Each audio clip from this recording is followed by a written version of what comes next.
qu'il y a un problème, quoi. C'est-à-dire que c'est manifestement une cilia qui aurait pu être fermée par catétérisme interventionnel. D'accord? Évidemment, comme on progresse en chirurgie et dans tous les domaines, et qu'il y a une demande esthétique qui est justifiée, hein, notamment chez les jeunes femmes, on essaie de faire une chirurgie avec des résultats équivalents, mais avec une cicatrice localisée à un autre endroit. Vous savez qu'une sternotomie médiane chez une femme, c'est quand même, à mon avis, quelque chose de pas évident à assumer à l'adolescence et chez les femmes jeunes. Donc, pour éviter cette cicatrice médiane, on a développé, il y a longtemps déjà, il y a quelques années, la thoracotomie postérolatérale. Alors, c'est postérolatérale côté droit. Donc, la longueur de la cicatrice, finalement, est peu ou prou la même que celle qu'on ferait pour une sternotomie médiane. Hein. C'est juste que la cicatrice est complètement cachée, quand on est de face, par les bras qui tombent. En fait. On ne la voit pas du tout. Il n'empêche que c'est parce qu'on fait ça pour un but esthétique que les résultats doivent être moins bons. Donc il faut absolument avoir exactement les mêmes résultats que par sternotomie, c'est-à-dire tendre vers le zéro décès et une morbidité proche de la nudité. Donc, je vais essayer de vous montrer une vidéo. Ça va être une... Je vais essayer de vous montrer une vidéo qui fait chaud, tout le monde dort après manger. Pas du tout.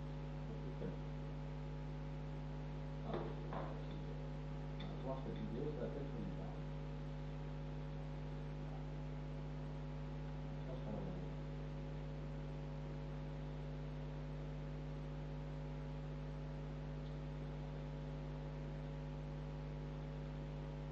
J'ai bien ma souris. Il faut que tu l'ouvres normalement et que tu te déplaces vers la gauche. D'accord. Le prolongement à gauche de ton écran. Ça y est, je l'ai déplacé. Tu te déplaces vers la gauche jusqu'à ce qu'il apparaisse sur l'écran. Ah bon, voilà. Voilà. Donc ça va être génial. Tu cliques dessus, ça passe sur l'écran. Bon, là, ça va mourir, hein. D'accord.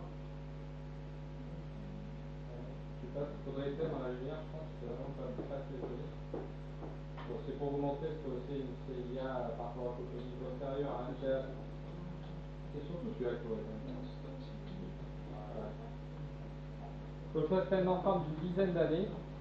Pour vous dire déjà que l'âge a son importance. Hein. Quand on fait une chirurgie par thoracotomie, il vaut mieux le faire chez des enfants entre 3 et 6-7 ans. Pourquoi? Parce que sur le plan anatomique, c'est là où les enfants sont le plus souples. La cavité thoracique est la plus souple, donc c'est extrêmement facile d'écarter les côtes sans les casser, bien sûr. Donc c'est vraiment l'âge idéal 3-6 ans. Bon, il n'empêche que toutes les CIA ne sont pas détectées à cet âge-là, des fois elles sont détectées plus tard, il faut quand même les opérer. Mais ça oblige à faire des cicatrices un peu plus grandes. Bon, je pense qu'on pourrait. Oui, ça en cours. Fini dans un quart d'heure de nuit. Ça fait. Donc, alors, je vais lancer cette vidéo. Donc là, c'est un enfant de 10 ans. Vous allez voir après sur la photo. Une photo d'enfant, c'était un peu costaud. Et l'enfant bien. Donc, thoracotomie, incision thoracotomie postérolatéral droit. On ouvre le muscle grand dorsal uniquement. On essaie de préserver le muscle tendanciel. Vous savez qu'il y a 2 pouces musculaires sur la paroi latérale. Et on va passer, on essaie de passer au niveau du 4e espace intercostal, c'est-à-dire le plus haut possible, parce que le problème de cette chirurgie, finalement, c'est pas de fermer la CIA, c'est de faire une cannulation qui soit la plus sécuritaire possible. Donc plus on est haut, plus c'est facile pour cannuler l'aorte. Ça c'est pas très intéressant, là on ouvre les couches musculaires, voilà. Et là on ouvre l'espace intercostal. Et en fait, quand on ouvre, on tombe sur le poumon, on voit absolument pas le cœur. Donc on va récliner le poumon, on va ouvrir le péricarde, c'est vraiment en se suspendant le péricarde qu'on arrive un peu à faire monter le cœur pour voir, bon, on n'y voit rien du tout en fait. D'abord sur le bac on voit très bien, mais c'est vraiment moche. Je sais pas pourquoi l'image est aussi mauvaise. Ah bon d'accord. Bon c'est pas grave. Donc vous allez me prendre sur parole, comme ça je peux vous dire n'importe quoi. Vraiment, quand on fait cette chirurgie, il faut bien penser qu'on ne voit que l'oreillette et un peu d'aorte. Donc il faut vraiment déjà être sûr, absolument sûr et certain du diagnostic. Il ne faut pas qu'il y ait autre chose à traiter, parce que dans ce cas-là, on est très strictement. Et d'ailleurs, ça peut justifier dans certains cas de faire un scanner pour être sûr qu'il n'y ait pas, par exemple, une veine cave supérieure gauche qui peut un petit peu gêner ou une autre pathologie. Enfin, il faut être sûr qu'il y ait uniquement une CIA à traiter. Et après, on arrive donc à mener cette chirurgie.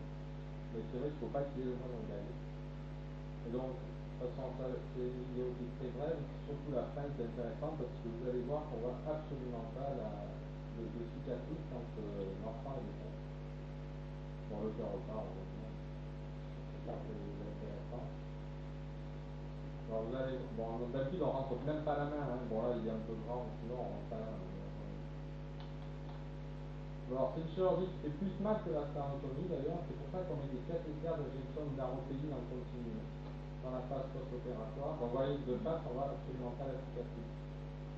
Elle est complètement cachée en fait par le bras, puis même de dos, on voit à peine la partie la plus distale, si je puis dire, de la cicatrice. Donc c'est quand même intéressant d'un point de vue esthétique. Comment? Ouais, bon, je peux vous dire, il était pas bleu. Il est chiant, mais pas bleu. Bon, je vais essayer de récupérer cette vidéo qu'on peut qualifier de phase ultra politique. Mais on essaiera de faire mieux ensuite quand on aura un nouveau câble. On va demander à Philippe de nous acheter un nouveau câble. Et on va repartir sur le PowerPoint. Donc la thoracotomie, c'est quelque chose qu'on emploie fréquemment chez les enfants entre 3 et 10 ans pour fermer la CIA, particulièrement chez les filles, et puis bon, d'une manière générale, on emploie également chez les garçons. Alors pourquoi ça marche? Ah non. Ah non. Je l'ai pas fait tout à l'heure, pourquoi il faut faire ça? Alors, toi, je l'ai pas fait. Bon, donc sternotomie, gold standard, mais demande esthétique, donc de plus en plus, les quelques CIA qui restent à opérer, parce que la plupart sont traités par voie endovasculaire, on les traite par thoracotomie postérieure. C'était vrai chez les filles, aujourd'hui c'est vrai chez filles garçons. Alors, il y a un autre cas de figure, c'est l'adolescente, pubère, et les jeunes femmes. Il y a encore quelques cas rares où il faut fermer des CIA qui ne sont pas accessibles par voie endovasculaire.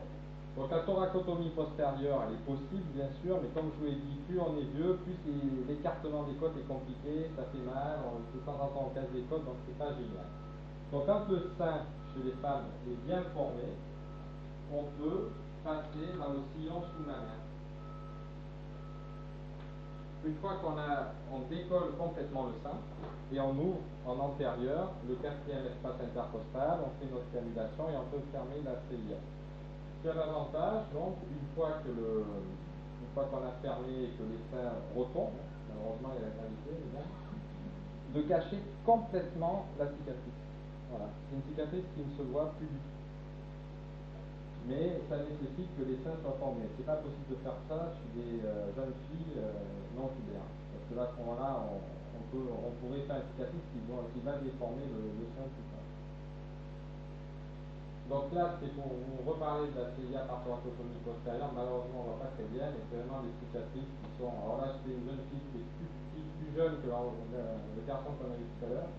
C'est vraiment, on peut faire des cicatrices très courtes, hein, de 5-6 cm, c'est faisable par thoracotomie postérieure. Mais chez les enfants jeunes. Et à ce moment-là, ça nous oblige quand même à changer notre méthode de cannulation. C'est-à-dire que traditionnellement, on cannule l'aorte directement, hein, c'est-à-dire qu'on met la canule directement dans l'aorte. C'est un trou dans l'aorte, on met la canule. Là, le problème, c'est qu'on fait des cicatrices par thoracotomie très petites, l'aorte est très profonde et on n'arrive pas à passer les mains, donc c'est pas possible de faire comme ça. Donc on cannule les aortes par la technique de Seldinger, comme font les cathétériseurs. Hein. On met un guide dans l'aorte ascendante et hop, on glisse notre canule sur le guide. C'est le seul moyen de pouvoir faire ça de manière sécuritaire en faisant des cicatrices petites. Donc quoi qu'il en soit, les fermetures de communication intermoléculaire, c'est une chirurgie simple qui normalement tend vers le zéro mortalité et très peu de problèmes. Malheureusement, il y a toujours des problèmes qui sont décrits au moins via la fermeture de cette communication intermoléculaire. Donc, les problèmes qu'on peut avoir, et l'essentiel peut-être le problème essentiel qu'on doit craindre, c'est les embolies gazeuses. On ouvre, bien entendu, l'oreillette droite, le cœur est arrêté, et on va fermer un trou qui sépare l'oreillette gauche de l'oreillette droite. Si on purge pas bien les cavités cardiaques gauche et l'oreillette gauche, il y a toujours un risque, quand le cœur va redémarrer, qu'une partie du sang parte dans l'aorte ascendante et malheureusement des fois dans les troncs supraortiques, ce qui peut créer des problèmes neurologiques extrêmement graves. Donc il faut, même si on n'est pas toujours très bien, surtout par thoracotomie, s'acharner à purger correctement les cœurs avant de remettre en charge l'activité cardiaque. Donc évidemment, la technologie progresse. Aujourd'hui, on peut utiliser les échographies transœsophagiennes pour analyser tout un tas de choses, mais aussi pour voir qu'il n'y a pas d'air, une fois qu'on a purgé, de l'air en quantité importante dans le cœur. Donc il faut utiliser tous les moyens qu'on a à disposition pour éviter les événements indésirables. Fermer une CIA, ça veut dire quand même passer au contact de différentes lésions anatomiques possibles qu'il faut éviter. La première qu'il faut éviter, c'est la zone de conduction située entre le sinus coronaire et la tricuspide. On sait que le tissu de conduction passe dans cette zone-là. Si on prend des fois un peu large, on peut créer un bloc auriculo-ventriculaire. C'est exceptionnel, mais ça peut arriver. De même, le sinus coronaire qui est par ici, par mégarde, ça peut arriver de venir le fermer quand on fait une communication interauriculaire. Ça peut être gênant pour le drainage du sang coronaire. Donc là aussi, il faut faire attention à ce qu'on fait. On n'est pas toujours très bien sur le plan visuel. Enfin, il faut s'acharner quand même à savoir ce qu'on fait. On peut abîmer l'aorte. Vous savez que quand ils mettent des occluseurs pour fermer les communications interauriculaires, de temps en temps, il y a des lésions de la valve aortique qui sont décrites.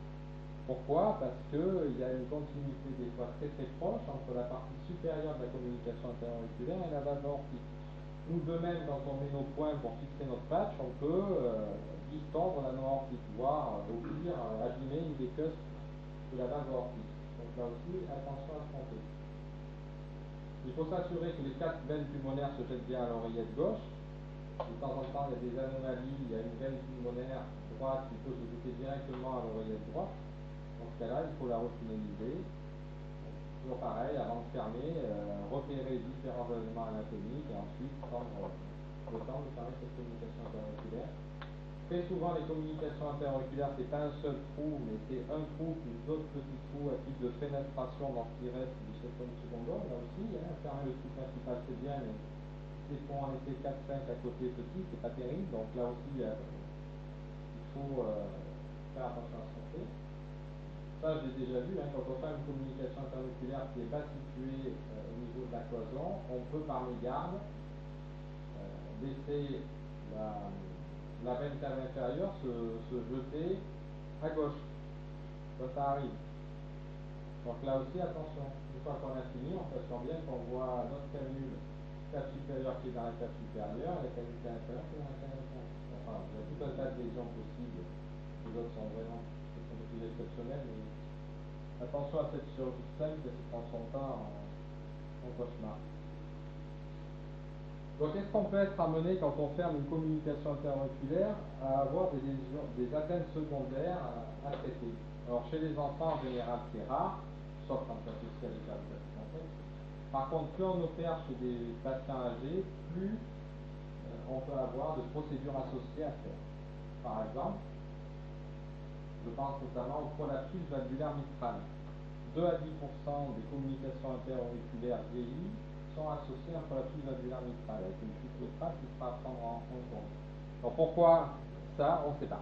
Mais c'est ce qui est constaté dans les différentes études. La fuite tricuspide, là par contre, on va le comprendre beaucoup plus facilement. La communication interauriculaire, donc il y a une dilatation des cavités cardiaques droite qui va se faire avec le temps, l'anneau tricuspidien va suivre cette dilatation cardiaque droite, et donc on peut comprendre qu'elle puisse fuir. Ce sera simplement une fuite fonctionnelle qu'on pourra facilement traiter en mettant l'anneau tricuspidien de réduction. Et les arythmies, alors les arythmies c'est un énorme problème, comme toutes les cardiopathies, dès qu'on parle de cardiopathie vieillie, très très souvent elles sont associées à des arythmies. Donc pour les CIA, ce sera plutôt des arythmies de type Sutter ou pour les CIA très très minimes, un type de fibrillation auriculaire.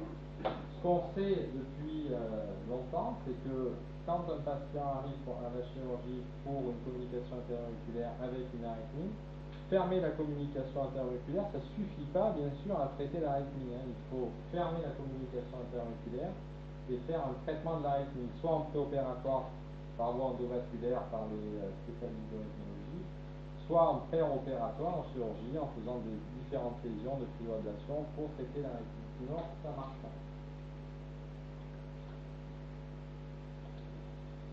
Vous avez des questions sur la CIA? C'est bête la CIA. Mais bon, c'est fréquent, il faut bien le faire et tendre vers le zéro problème.